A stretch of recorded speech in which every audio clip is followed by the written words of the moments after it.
Hi, this is Peter Godinez, your ambassador with KDYTV.com. Good morning, Oxnard.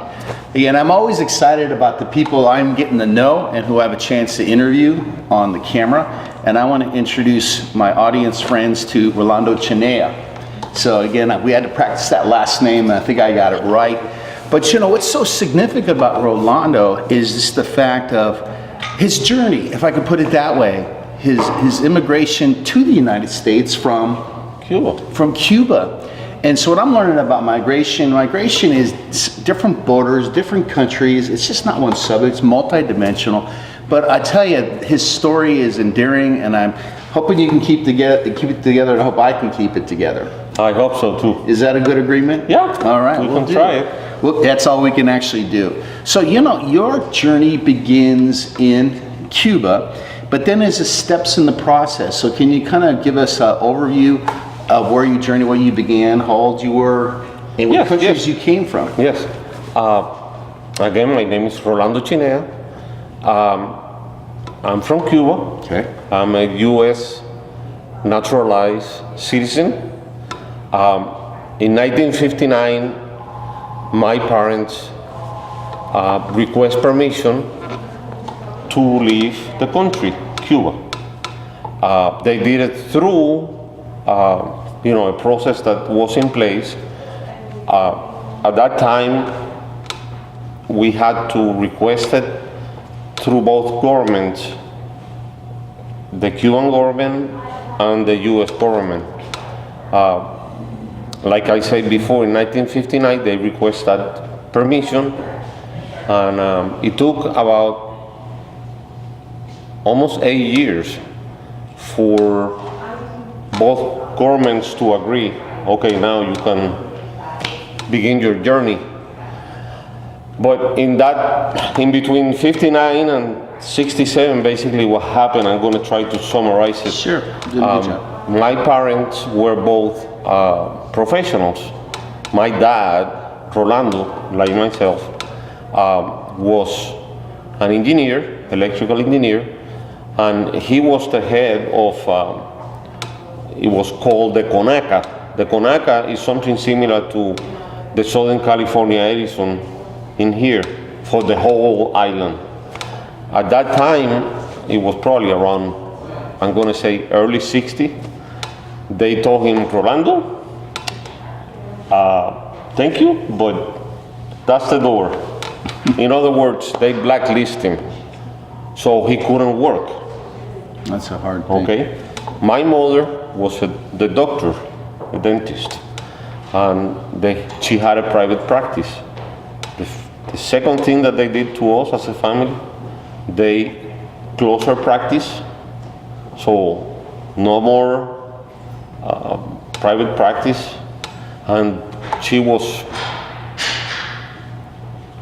forced to work 60 miles away from home in a small clinic every day at nighttime, let's say from 5 to midnight. And basically what they were trying to do indirectly was to break the nucleus of the family, punishment. Mm-hmm. So they did it because, they had to do it. Now you had somebody, again, during our warm-up who was kind of like the neighborhood watch, if I could put it that way, but It's not the kind of neighborhood watch that we know here. Can you explain that? Yeah. They implement a program in the whole island that it was called Comité de Defensas.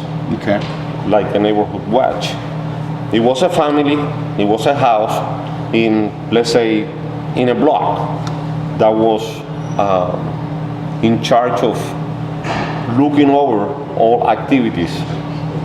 So let's say that, it didn't happen, but let's say that my parents decide to change the car and buy a new one, they report that. They report that state, to the government? To the government. Okay. So they are pretty much watching everything. Right. Okay. And something that I forgot to mention. Please. When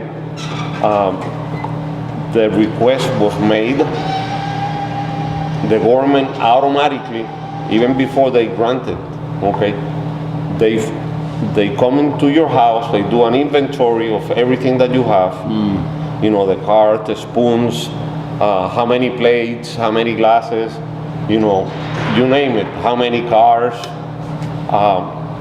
bank's account, everything is frozen in time, okay, and you don't know what's going to happen. I got the feeling that this wasn't somebody who was trying to watch over the best interest of you, but more wanting to report any negative or questionable thing to the state. I think their interest is not you as a citizen, is the state. Right. So I'm getting no warm, fuzzy feelings in this communication, yeah. so just understand that. So finally, in, I'm gonna say, mid-1967, the permission was granted to leave the country. And we did it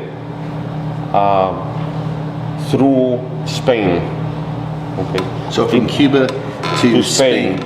The idea was to migrate to Spain and wait there until the legal status was clear to come to the States. Okay. Something that it was like in the background noise. Every 60 days from 1959 to all the way to arriving here in the States, the parents and myself, we were required to go to the embassy or the consulate of both Spain and United States and like renew, you know, stamp the visa, you know. How long was that? Was that a full day investment, or it's 8 hours? At least, wait in line yes. and Yes. fill out paperwork, Yes. and then all for somebody doing that. So And we can do another segment. a sequel. A sequel, yeah. Cuba basically is a line of patience. Anything that you want to do there, you have to be in line. You know, but again, that's another. So you got from Cuba to Spain. To Spain. Was in Spain, I understand there was a cost, due process, a certain amount of money per individual. Yes. Thank goodness you were only 3 years old. Yes. Talk to us what that was like. I mean, if you can remember that. When we left Cuba, I was already almost 12. I was Okay. 11 years old. When you are 12 years old in Cuba, Okay. automatically, especially if you're a male, you become a possession of the state. What that means is that that's your family. Okay. So your So- family is the state. Yeah, they own you. You know, they send you to camps.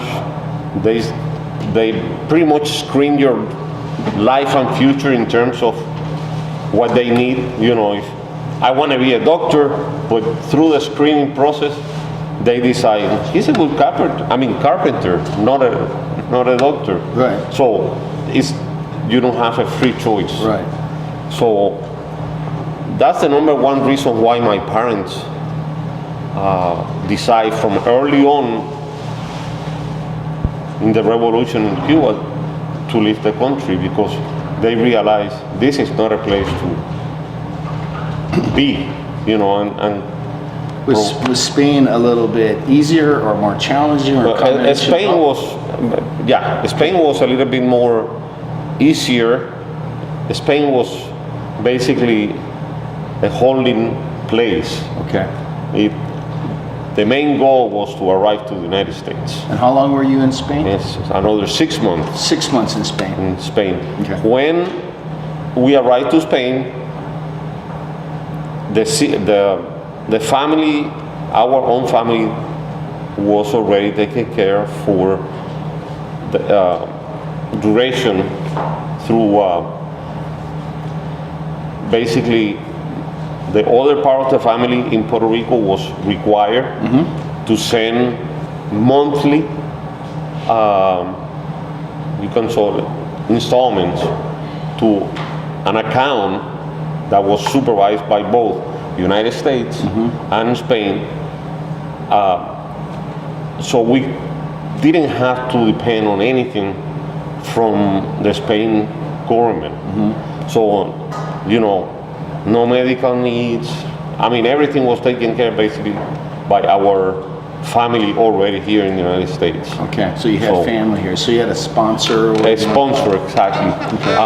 My parents, again, they couldn't work or use any public or special services that were allowed, Right. you know, in Spain. So it was almost like an extension of Cuba with the green light looking into the United States. Okay. So 6 months in Spain. 6 months in And then Spain. as you approach, I think the next place was Puerto Rico? Well, Or from New York? from Spain we flew into New York City. New York City, okay. And in between the weather and the weather, they decide this is a little bit too much to handle. Okay. So they talked to the family that was already in Puerto Rico, and they say, "Come on down." So we all Well, it's a little moved. nicer there. So We all moved to Puerto Rico, which is basically, it was like being here in the United States. Now, did you have brothers and sisters? No, I was the only one. So you were an only I'm child. the only one, and I'm glad in many ways that I was the only one, because 3 months after we arrived to Puerto Rico, my dad passed away. Okay. And how old were you when your father passed away? 12. 12. Okay. 12. That magical age when the Exactly. state's going to decide you can't leave. There's a rule Exactly. at 12 is kind Right of there. rites of passage or no rites of passage. Exactly. So that So- was very hard, I'm sure. That was another black eye, you might call it. Okay. But thanks to my mother education, she was able to, retrain herself in a different field, Right. because she couldn't practice medicine Or dentistry, without. They basically request, okay, you want to be a physician again, a doctor, you have to go back to the first year of med school. And she say, how? I mean, I have a kid to maintain, and impossible. What did your father pass away from? Was it natural causes? Or? And he somehow had a virus landed in the walls of the heart, Okay. and the heart, Okay. stopped working. That must have been a tough time. Yeah. So what can I say? I mean, it was a very long process, but it was worth it, because freedom is something that is, I don't want to sound like a commercial, a Visa commercial, Don't worry, it's not but it's priceless. Very much so. We have to value that somehow, because you have to pretty much guard that. It was right. definitely a process, and I know we don't have any visuals, but this is representation of the process it took. I asked if we could show this, and Yes, the fact yes. that this was not an easy process. So when you finally, what was the first day you actually arrived? So from Puerto Rico to the United States, what was the actual date that you actually came in? We arrived from Spain to the United States. It was around December. Okay, and then we flew into San Juan, like I'm gonna say January Right. of the following year, and then we had to make a new completely life. Do you remember what the first day was like? I know that's kind of a crazy question, but was there a celebration or did you go to work? No, it was a celebration. I mean, being around the family, and at 13 years of age, you don't really have a clear understanding of what freedom means.